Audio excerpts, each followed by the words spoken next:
Slovenski demokratski stranki že dolgo ugotavljamo, da Slovenija potrebuje neodvisno, na ustavi in pravu temelječe sodstvo, ki državljanov ne bo delilo na prvorazredne in drugorazredne.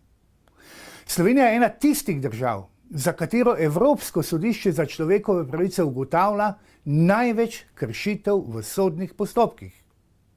Tako stanje bomo odpravili. Sodniki bodo imeli pred podelitvijo trajnega sodniškega mandata daljše preizkusno dobo.